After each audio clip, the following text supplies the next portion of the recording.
Hello everyone. आज हम chemistry BSc same 6 उसका inorganic chemistry part chapter metal ligand bonding in transition complex पढ़ने वाले हैं। तो हम सबसे पहला पॉइंट डिस्कस करते हैं। पहला टॉपिक जो हम डिस्कस करने वाले हैं उसका नाम है limitation of valence bond theory. तो वैलेंस बॉन्ड थ्योरी जो है वो हमें हेल्प करती है to explain bonding and geometry of complex. पर ऐसे कुछ खामियां भी है, कुछ लिमिटेशंस है जो ये थ्योरी एक्सप्लेन नहीं कर पाई। तो हम अब लिमिटेशंस देखेंगे। पहला लिमिटेशन ये है कि इसने बहुत इंपॉर्टेंट मेटल आयन को दिया है। मेटल आयन को बहुत इंपॉर्टेंट दिया है in the formation of complex और निग्लेक्ट किया है लिगैंड के रोल को। सेकेंड हमें कि VBT fail to explain satisfactorily color and characteristics of absorption spectra of complex compound। तो इन्होंने कलर और एब्जॉर्प्शन स्पेक्ट्रा के बारे में उतना अच्छे से characteristics of absorption of spectra of complex इतना डिटेल नहीं बता पाए या बता ही नहीं पाए बोल सकते हम। ठीक है, हमें सेटिस्फैक्शन आंसर नहीं मिला इनसे। थर्ड लिमिटेशन ये है कि this theory fail to explain magnetic behaviour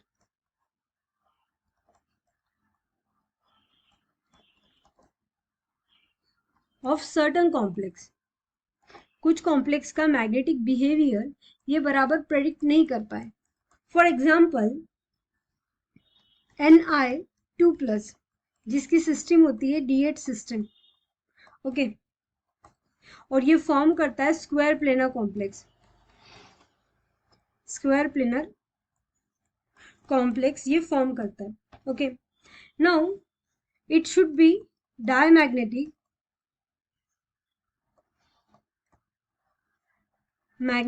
in nature, but paramagnetic complex of Ni2+ also observed।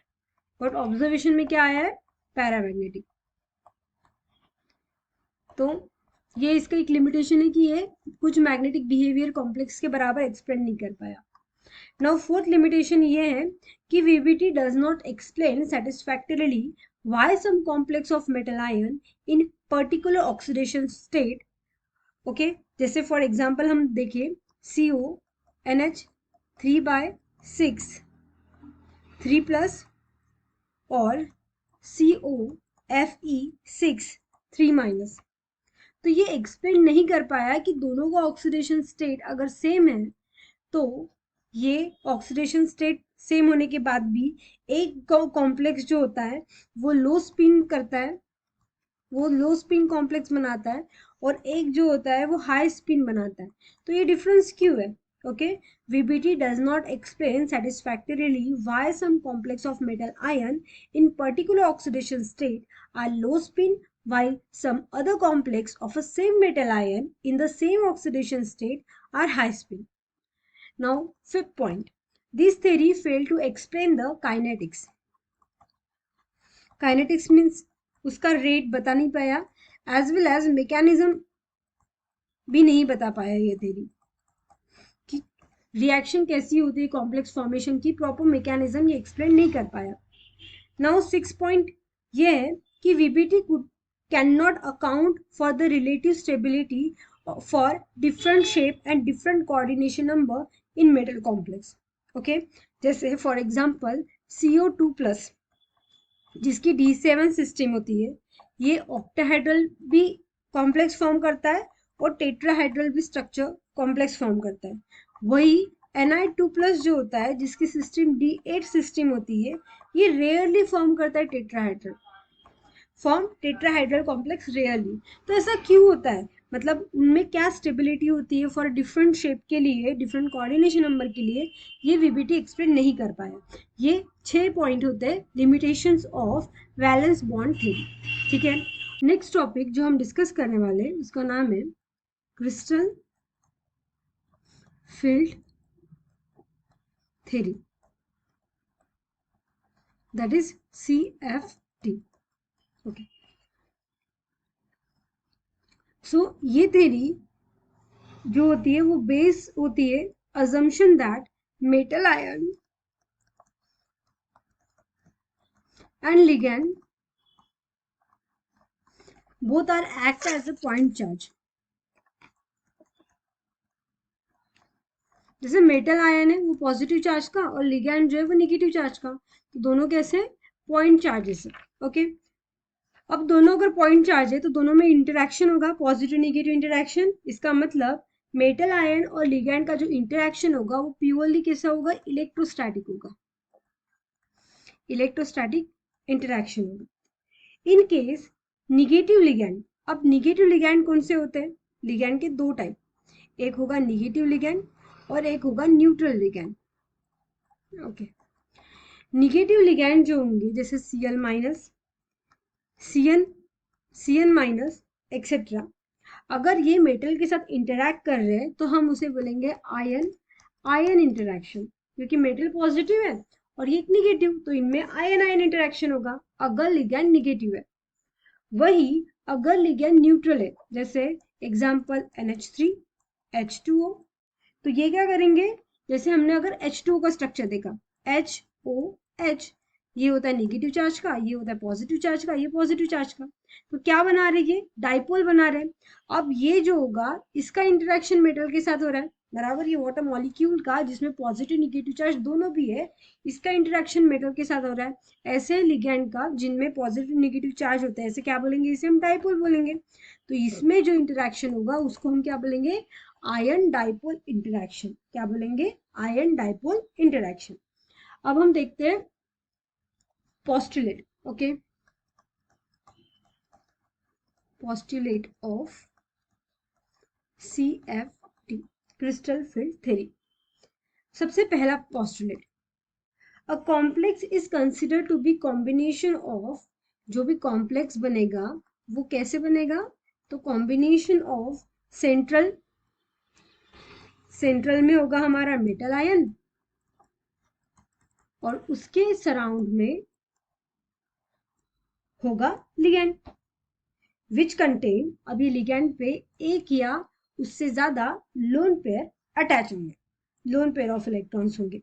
ठीक है, ये हमारा पहला postulate. Second postulate, ligand in the complex में बी,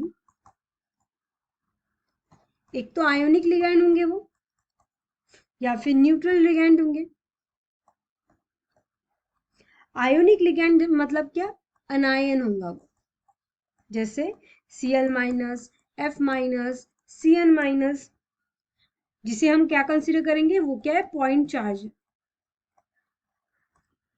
वही न्यूट्रल लिगैंड जैसे एग्जांपल NH3 H2O CO, और इसे हम क्या करेंगे, कंसीडर करेंगे, they are the point dipole.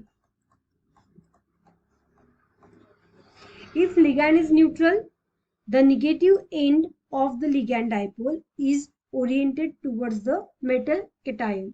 अगर ये क्या बोलते हैं, ligand neutral है, तो जो भी मेटल के साथ ये इंटरैक्ट करेगा तो उसका निगेटिव पार्ट ही इंटरैक्ट करेगा, ना कि पॉजिटिव पार्ट. ठीक है, नाउ थर्ड पॉइंट है, the interaction between metal ion and ligand is either ionic or dipole. Okay, is purely electrostatic, क्योंकि पॉजिटिव नेगेटिव एंड, मेटल का पॉजिटिव और लिगैंड का नेगेटिव आ रहा है, भले ही फिर वो आयन, एक तो नेगेटिव अनायन हो या फिर डाइपोल हो, पर नेगेटिव और पॉजिटिव का ही इंटरेक्शन होगा. तो इसका मतलब हम बोल सकते हैं कि इन दोनों में जो भी बॉन्ड बनेगा वो कैसे होगा, 100% आयोनिक होगा. Now fourth point, the interaction between electron of central metal ion and those of ligand is purely repulsive in nature.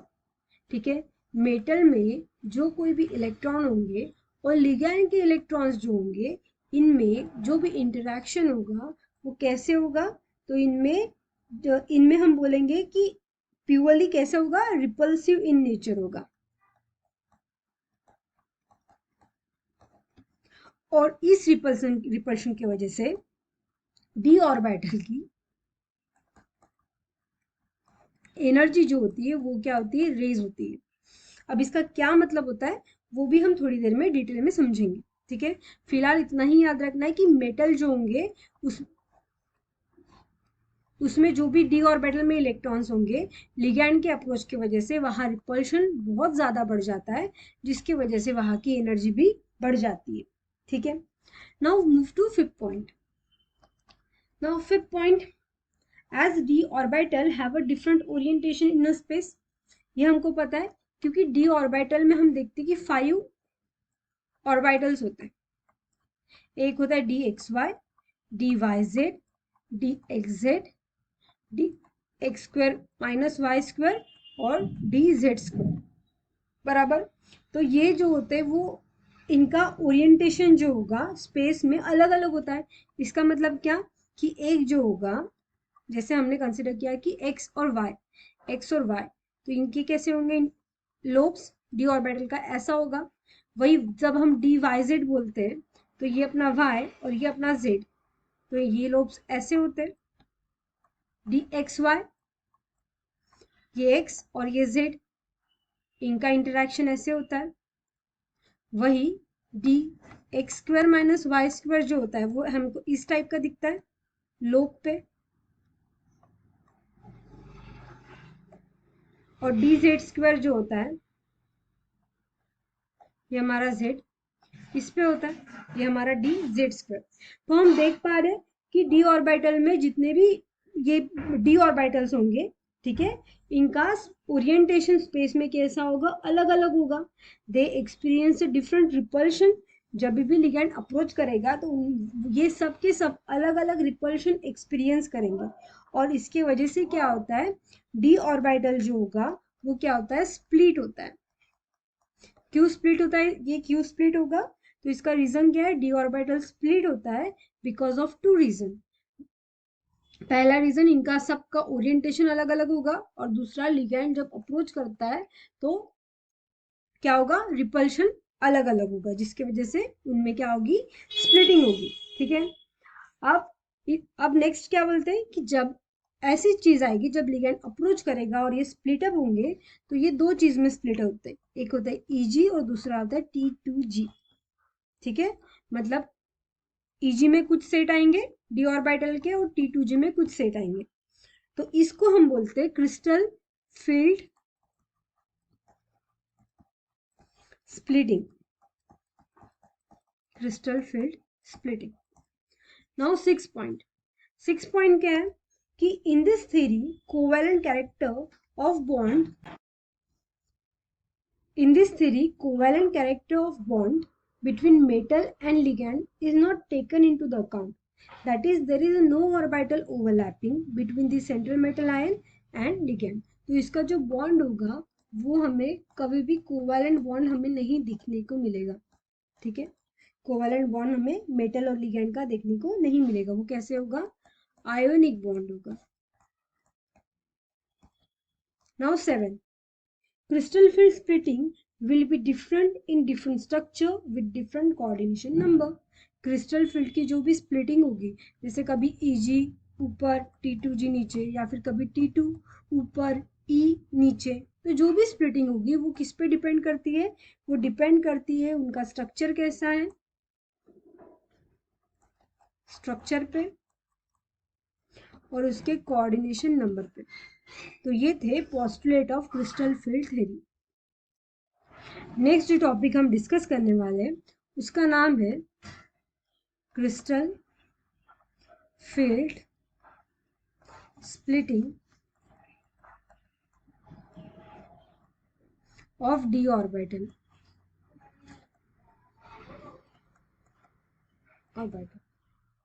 Now in case of isolated metal ion, हमने एक metal ion, isolated metal ion लिया, ठीक है। If 5d orbital are degenerate, degeneracy means क्या होता है कि उनमें हैविंग अ सेम एनर्जी, जो भी हम मेटल आयन का डी ऑर्बिटल दिखाते हैं, ठीक है, वो पांचों भी d x y, d y z, d x z, d x square minus y square और डी जेड स्क्वायर, ये कैसे होते हैं, डीजेनरेट होते हैं। जिसमें क्या होगी, सेम एनर्जी होगी, ठीक है। It is similar to the sponge ball. अब हमने इस मेटल आयन को, आइसोलेटेड मेटल आयन को क्या कंसिडर किया, आइसोलेटेड मेटल आयन को हमने कंसिडर किया कि एक स्पॉन्ज बॉल की तरह ही है। When ligand approach to the metal ion, जब लिगैंड अप्रोच करेगा ये मेटल आयन को, ठीक है, मेटल आयन को लिगैंड ने क्या किया, अप्रोच किया, they exert the force on repulsion of orbit. तो वो क्या करता है, रिपल्सिव फोर्स एक्सर्ट करता है ये मेटल आयन पे या ऑर्बिट पे। It is similar to the sponge ball symmetrically pressured. इसका मतलब क्या, कि स्पॉन्ज बॉल को क्या कर रहा है, प्रेशराइज कर रहा है। अब ये प्रेशर की वजह से क्या होगा कि इसका शेप जो होगा वो चेंज हो जाएगा, उसकी सिमेट्री जो होगी वो चेंज हो जाएगी या लॉस्ट हो जाएगी। तो हाउएवर द फोर्स लोकलाइज और डायरेक्शनल इन नेचर। अब हम देख पा रहे हैं कि एक पर्टिकुलर डायरेक्शन में लिगैंड का अप्रोच है, मतलब ये फोर्स एक पर्टिकुलर डायरेक्शन में है, बराबर, डायरेक्शन में। Then the symmetry of sponge is lost, और जिसकी वजह से क्या होता है, सिमेट्री जो होगी वो क्या हो जाएगी, चली जाएगी। सेम मैनर में जब रिपल्सिव फोर्स लिगैंड के थ्रू एक्सर्ट होता है मेटल आयन पे, तो वो क्या करता है, सिमेट्री उनकी ब्रेक कर देता है। इसका मतलब क्या, इनमें जो भी डिजेनरेसी थी, डिजेनरेसी के थी, वो क्या हो जाएगी, डिजेनरेसी लॉस्ट हो जाएगी, ब्रेक हो जाएगी। Due to electrostatic interaction of central metal ion and ligand, 5d orbital split in a different way in a different complex. This destroy the degeneracy of orbital. मतलब लिगैंड के approach की वजह से क्या होता है, डिजेनरेसी ऑर्बिटल की, D orbital की ब्रेक हो जाती है, ठीक है। नेक्स्ट टॉपिक जो हम डिस्कस करने वाले हैं उसका नाम है सिमेट्री, सॉरी, स्प्लिटिंग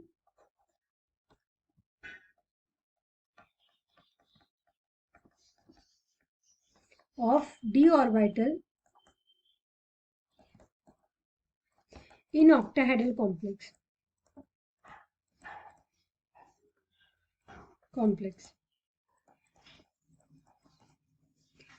अब जब हम ऑक्टाहेड्रल कॉम्प्लेक्स फॉर्म करते हैं तो उसमें क्या क्या चीजें होती है वो हम देखेंगे, ओके।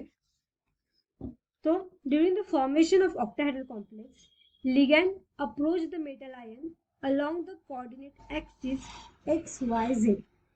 इसका क्या मतलब होता है, इसका मतलब ये होता है कि जब ऑक्टाहेड्रल कॉम्प्लेक्स फॉर्म होगा तो हमारा जो लिगैंड होगा वो मेटल आयन को अप्रोच करेगा एक्स डायरेक्शन में, वाई डायरेक्शन में और जेड डायरेक्शन में, ठीक है। There is the repulsive interaction between the negative charge on ligand and electron in d orbital। अब ऐसे क्यों बोला है कि रिपल्सिव इंटरेक्शन होगा, क्योंकि हमको पता है मेटल में जो डी ऑर्बिटल होते हैं उसमें से d x square minus y square और डी जेड स्क्वायर यही होते हैं एक्सिस पे, एक्स और ये वाई, और ये होता है हमारा जेड एक्सिस पे। बाकी जो तीन होते हैं d x y, d y z और डी एक्स जेड, ये एक्सिस पे होते हैं क्या, नहीं, ये होते हैं बिटवीन द एक्सिस। ये कैसे होते हैं, बिटवीन द एक्सिस। तो लिगैंड का तो क्लियर है कि वो एक्सिस से ही अप्रोच करने वाला है। लिगैंड सेंट्रल मेटल आयन को लिगैंड से यहाँ से एक्सिस से ही अप्रोच करेगा, बराबर। मतलब डायरेक्ट इंटरैक्शन जो होगा वो किसका होगा, तो d x square minus y square और डी जेड स्क्वायर का, बराबर। क्योंकि लिगैंड जो है इन ऑक्टाहेड्रल कॉम्प्लेक्स वो along the x axis, y axis और जेड एक्सिस में ही अप्रोच करता है। इतना क्लियर है। मतलब ये अगर हमारा मेटल है, ये हमारा मेटल है, तो लिगैंड का अप्रोच, ये अगर एक्स एक्सिस है, ये वाई एक्सिस और ये जेड एक्सिस, एक्स y और ये z। तो लिगैंड का अप्रोच हमको x एक्सिस से मिलेगा, y एक्सिस से मिलेगा और एक z एक्सिस से मिलेगा। बिटवीन बिटवीन जो होंगे, बिटवीन ऑर्बिटल्स जो होंगे, बिटवीन द एक्सिस जो ऑर्बिटल्स होंगे, उनमें अगर लिगैंड यहाँ से अप्रोच कर रहा है और ये लोब्स यहाँ है बराबर, तो इनमें रिपल्शन उतना नहीं देखने को मिलेगा जितना ये डायरेक्ट इस लोब पे मिलेगा। ये लोब जो जितना ज्यादा फेस करेगा उतने उनसे कंपेयर करेंगे तो ये थोड़ा कम रिपल्सिव फोर्स, कम एनर्जी एक्सपीरियंस करेंगे। तो इसका क्या मतलब होता है? There is the repulsive interaction between the negative charge on ligand and electron in d orbital. As a result, the energy of all d orbital increases. बराबर। तो मेटल और लिगैंड के इंटरेक्शन की वजह से एनर्जी जो होगी डी ऑर्बिटल की वो क्या होती है? इंक्रीज होती है। ठीक है, मतलब पहले पहले कैसे था मेटल आयन, उसकी ये 5 ऑर्बिटल नीचे थे आइसोलेटेड। जैसे ही लिगैंड का अप्रोच हो जाएगा उनकी एनर्जी क्या हो जाएगी? बढ़ जाएगी, बढ़ गई।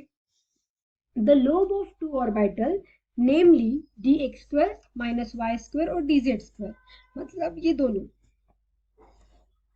ये और ये, is directly lie directly in the path of approaching the ligand, so they experience a maximum repulsive interaction with ligand.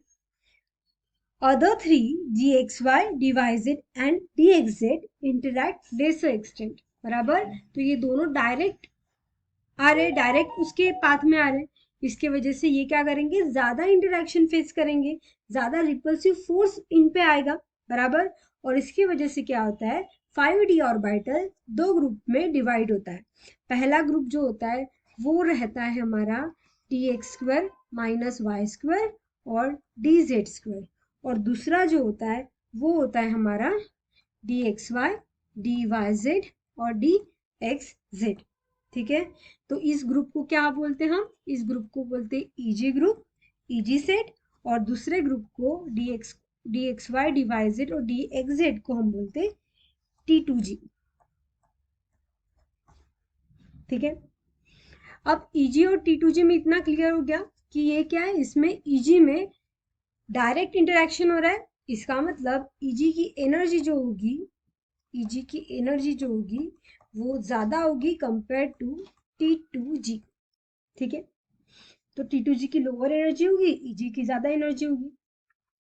अब ये जी जो होता है वो हम यूज करते हैं, जी मतलब जीरेट, सिमेट्री। ठीक है, तो ऑक्टाहेड्रल कॉम्प्लेक्स कैसा होता है? ज्योमेट्री, सिमेट्री, प्रॉपर सिमेट्रिक होता है वो। ठीक है, जैसे ये मेटल है, ठीक है, यहाँ प्रॉपर लिगैंड है और यहाँ हमारे ये ऑक्टाहेड्रल शेप है। ठीक है, तो हम देख सकते हैं ये प्रॉपर सिमेट्रिकल है। अगर यहाँ से कट करेंगे तो हाफ हाफ पार्ट यहाँ जा रहा है, यहाँ से अगर कट करेंगे तो आधा पार्ट यहाँ, या आधा पार्ट यहाँ, तो प्रॉपर सिमेट्री है। तो सिमेट्री मेंशन करने के लिए हम जी यूज करते हैं। वही टेट्राहेड्रल में हम जी यूज नहीं करेंगे, क्योंकि टेट्राहेड्रल का अगर हम स्ट्रक्चर देखें तो वो प्रॉपर सिमेट्रिक में सिमेट्री नहीं शो करता बराबर, और इसलिए हम यहाँ जी यूज नहीं करेंगे इन केस ऑफ टेट्राहेड्रल। पर ऑक्टाहेड्रल में हम जी यूज करते हैं to show the symmetry. Okay, तो हमको इतना पता चला कि हमारे पास आइसोलेटेड डी ऑर्बिटल्स है जिनकी एनर्जी लिगैंड के अप्रोच की वजह से बढ़ गई, और उसके बाद में लिगैंड के अप्रोच की वजह से लिगैंड अप्रोच कर रहा है एक्स एक्सिस पे, वाई एक्सिस पर, जेड एक्सिस के एक्सिस पे, जिसकी वजह से वो स्प्लिट हुआ ईजी और T2G में। ठीक है, ईजी की एनर्जी ज्यादा है, T2G की एनर्जी कम है। The separation of 5d orbital into two group in the presence of ligand, इसको बोलते हैं क्रिस्टल फील्ड स्प्लिटिंग। तो क्रिस्टल फील्ड स्प्लिटिंग मतलब क्या होता है?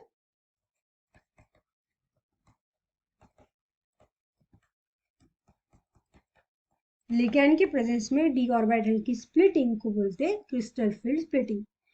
The energy difference between T2G and EG orbital, अब इन दोनों में जो भी एनर्जी डिफरेंस होगा इसको हम क्या बोलेंगे? Crystal field splitting energy. क्या बोलेंगे?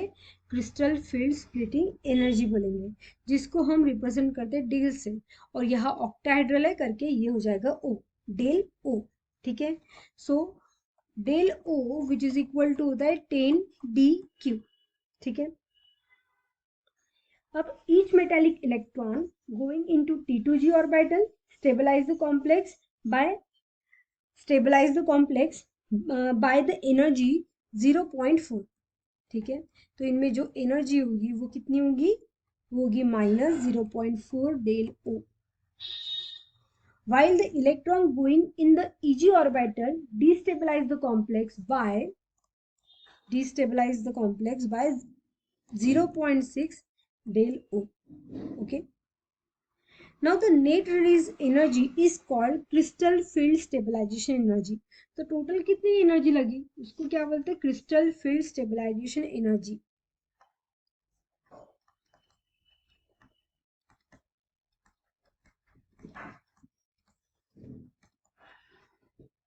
क्रिस्टल फील्ड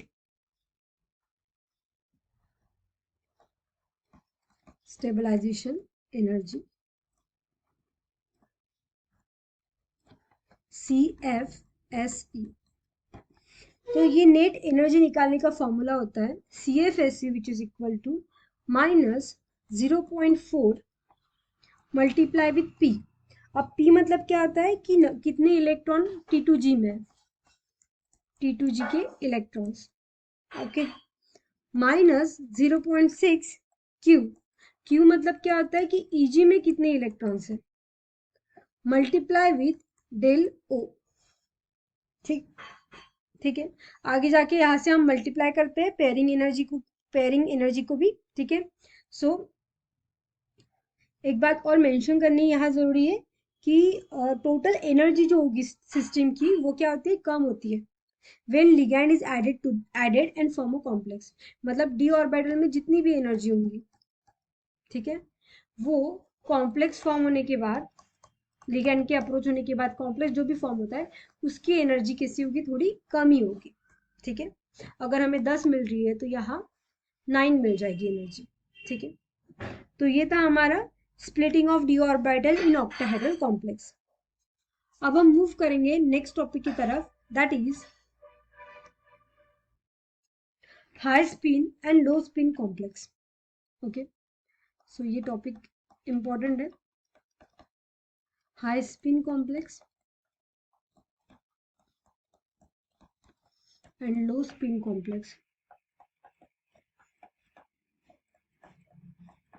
जब कॉम्प्लेक्स फॉर्म होगा ऑक्टाहेड्रल कॉम्प्लेक्स, टेट्राहेड्रल कॉम्प्लेक्स, तो हाई स्पिन कॉम्प्लेक्स है या लो स्पिन कॉम्प्लेक्स है, ये बहुत इंपॉर्टेंट टर्म है. हाई स्पिन कॉम्प्लेक्स को हम बोलते हैं वीक फील्ड लिगैंड.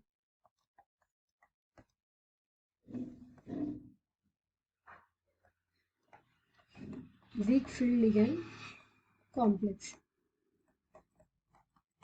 और लो स्पिन कॉम्प्लेक्स को हम बोलते हैं strong field ligand complex.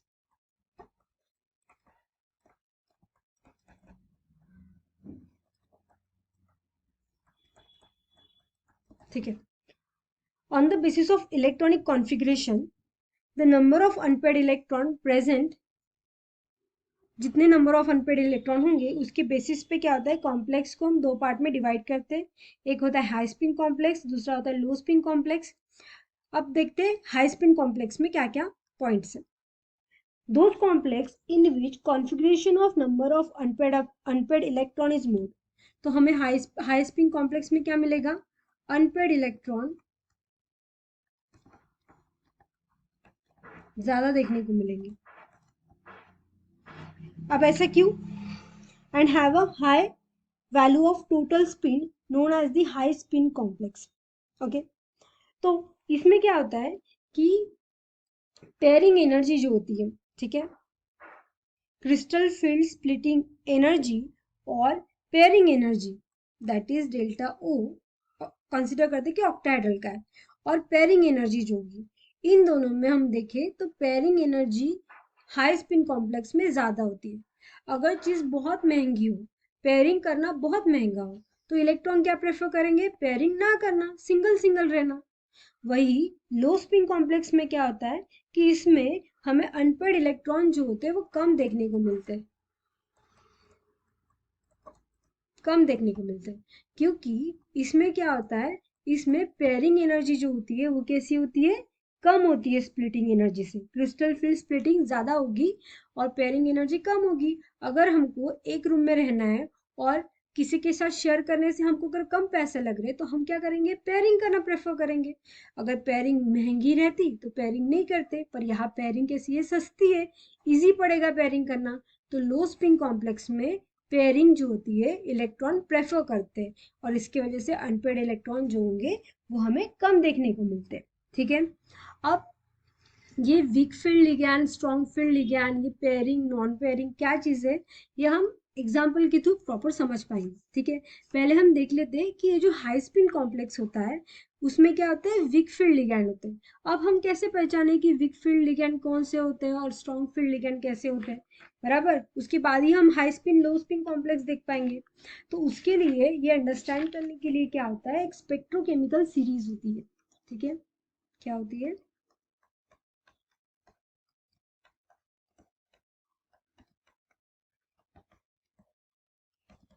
Spectrochemical series होती है। ठीक है, so on the basis of relative power of ligand to split the crystal field, the ligand are arranged in the series called as the spectrochemical series. ठीक है, तो वो कैसी होती है, जैसे I minus greater than Br minus than Cl minus, इसके ऊपर होगा NO3 minus than F minus OH minus, फिर H2O, फिर आएगा EDTA। मतलब ये जो है ये क्या है, वीक फील्ड लिगैंड है, वीक फील्ड लिगैंड।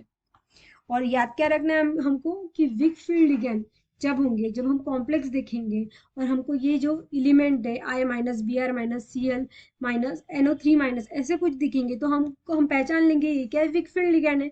और ये वीक फील्ड लिगैंड क्या करेंगे, फिर हाई स्पिन कॉम्प्लेक्स करेंगे, मतलब ये अनपेड इलेक्ट्रॉन ज्यादा बनाएंगे तो हमको इलेक्ट्रॉन्स रखने में इजी हो जाएगा, अंडरस्टैंड कर पाएंगे हम। ठीक है, अब उसके बाद में क्या होगा, ये क्या वीक फील्ड, वीक फील्ड कहाँ मूव कर रहा है, स्ट्रॉन्ग फील्ड लिगैंड की तरफ।